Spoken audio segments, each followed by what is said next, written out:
আমাদের মোবাইলের সাহায্যে কিভাবে ভোটার কার্ড ডাউনলোড করবেন।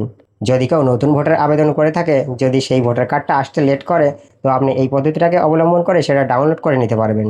তো চলুন বেশি কথা না বলে প্রসেসটা একবার শিখে নেওয়া যাক। তার জন্য আমাদের প্রথমে গুগল ক্রোমটাকে ওপেন করতে হবে, তারপরে সার্চ বারে ক্লিক করতে হবে এবং এখানে লিখতে হবে ভোটার্স। এটা লিখে সার্চ অপশানে ক্লিক করতে হবে। তারপরে যে প্রথম ওয়েবসাইটটা আসবে voters.eci.gov.in, এটার মধ্যে প্রবেশ করতে হবে। তারপর উপরে থাকা এই লগইন অপশানে ক্লিক করতে হবে। তারপর নিচে মোবাইল নাম্বার এবং ক্যাপচার কোডটা ঠিকভাবে বসিয়ে রিকোয়েস্ট ওটিপিতে ক্লিক করতে হবে। তারপর আপনার নাম্বারে একটি 6 সংখ্যার ওটিপি আসবে, এই ওটিপিটা এখানে বসিয়ে দিতে হবে। তারপর ভেরিফাই অ্যান্ড লগ ইনে ক্লিক করতে হবে।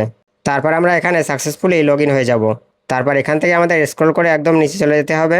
তারপর এখানে দেখতে পারবেন ই এপিক ডাউনলোড বলে একটি অপশান, এটাতে ক্লিক করতে হবে। তারপর এখানে আপনি আপনার ভোটার আইডি কার্ডটা দুই রকমভাবে ডাউনলোড করতে পারেন, এপিক নাম্বার দিয়ে ও রেফারেন্স নাম্বার দিয়ে।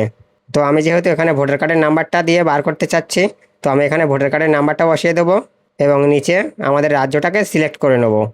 তারপরে এই সার্চ অপশানে ক্লিক করতে হবে। এখানে সার্চ করার সাথে সাথেই ওই ব্যক্তির ভোটার আইডির ডিটেলস সবটা এখানে চলে আসবে। তারপর এখান থেকে একটু নিচে গেলে দেখতে পারবেন সেন্ড ওটিপি বলে একটি অপশান, আর তার নিচে মোবাইল নাম্বার দেওয়া।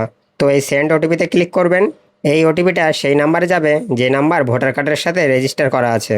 তো যাদের ভোটার কার্ডের সাথে নাম্বার রেজিস্টার করা নেই তারা কিন্তু ডাউনলোড করতে পারবে না। তো আগে তারা ভোটার কার্ডের সাথে নাম্বারটা রেজিস্টার করে নেবেন। তারপর আপনি এখানে ওটিপিটা দিয়ে দেবেন। দেওয়ার পরে ভেরিফাইতে ক্লিক করবেন।